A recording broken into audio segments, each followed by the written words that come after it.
My boyfriend had car trouble and called me for help, then had the audacity to tell me not to womansplain to him and just fix the problem, so I left him ditched on the side of the road and told him to get a real mechanic to fix it.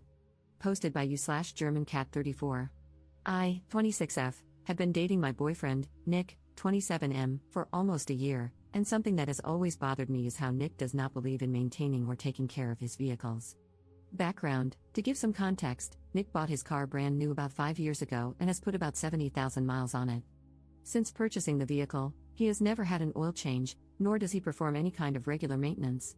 I want to clarify that Nick's refusal to maintain his vehicle is not due to financial insecurity. He has an incredible job that pays him very well. As a hobby and side job, I like to restore vehicles for profit. I am by no means a mechanic. I mostly clean up vehicles, do bodywork, and paint restoration.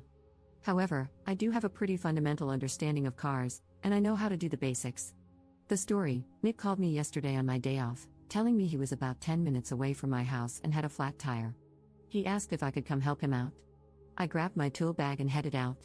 When I arrived, I saw that Nick not only had a flat tire but that his front left rotor was cracked, the rotor is part of the car's brakes, and his rim was bent beyond repair. I told Nick his car was undrivable and that he needed to call a tow truck. However, Nick started arguing with me, insisting that it was just a flat tire and not a big deal. I tried showing Nick how severe the damage was, but he insisted I was overreacting and that he just needed me to change the tire. I refused. In Nick's own words, I started mothering him about how poorly he takes care of his car. The argument escalated, and Nick lashed out, saying things like, "Just because you have a set of pink tools and watch YouTube doesn't make you an effing mechanic." After Nick said this, I started packing up my tools and told him that he was right. I'm not a mechanic, but he should probably call one because I wasn't going to change his tire. I left Nick on the side of the road, and now he's refusing to talk to me until I apologize for abandoning him. Am I the jerk here? Commenter: not the jerk, and yikes, if he won't maintain a high-end purchase, how does he treat his home?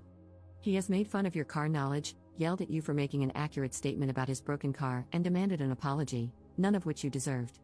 Is this how he normally responds to stressful situations? Ops response: I'm going to answer your question with way more detail than you asked for. I was raised by a single mom and never had a father figure growing up. When something broke in our house, I would teach myself how to fix it, and my mother always encouraged me to explore how mechanically inclined I was. After I met Nick's parents, his father and I really bonded over our love for cars and fixing them. Every time I went over to Nick's parents' house, his father and I would inevitably end up in the garage tinkering. Nick has always been insecure about how quickly his father and I developed a relationship. Nick, obviously, is not very mechanically inclined and has never shown any interest in cars. The relationship I have with Nick's father has been a sore spot in our relationship for a long time, and I think that's why Nick lashed out the other day. Update 5 days later. Thank you so much to everyone who commented on my original post. I spent a few days reading all of your comments and taking some time to self-reflect. Vehicle update: Nick drove a Nissan Versa, and after I left him on the side of the road, he ended up calling a tow truck/mobile mechanic. When the actual mechanic arrived, he told Nick everything I had already explained to him. The mechanic also refused to change his tire and said he would only tow the car to a repair shop. Nick refused to share the full extent of the damage to his vehicle with me, but it must have been pretty bad because, instead of repairing his Nissan and wasting all that money, he decided to buy a new car. Relationship update: earlier today, I invited Nick over for dinner.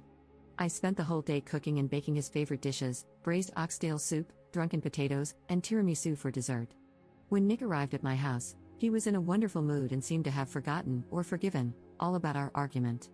After some small talk and finishing dinner, I took a deep breath and told Nick how much I care about him but that I no longer wish to continue our relationship, romantically or otherwise. At first, Nick was shocked, but his shock quickly turned into anger. He felt I was insane for ending our relationship over what he considered a petty, unimportant argument. Eventually, he tried to apologize, but I told him an apology was no longer what I was looking for. The whole time Nick was talking, I sat on the opposite end of the table, listening with both ears and allowing him to say everything he needed to. When he was done, I reminded him of some of the wonderful times we had shared. I told him that we are both adults and could choose to end our one-year relationship with arguing and anger or on good terms by finishing a lovely last meal together. Nick calmed down after that, and his tone started to match mine. We didn't talk for much longer, but luckily I had planned ahead and had some tiramisu wrapped up for him, along with a small bin of all the things he had kept at my house. Before he left, I gave him a big hug and told him that if he ever needed someone to show him how to change a tire, I'd be happy to send him a YouTube tutorial. Life update. Over these last few days, I decided to treat myself by buying my neighbor's old 1978 Ford Ranger. The truck is an absolute hunk of junk and will probably take me over a year to make it look somewhat recognizable.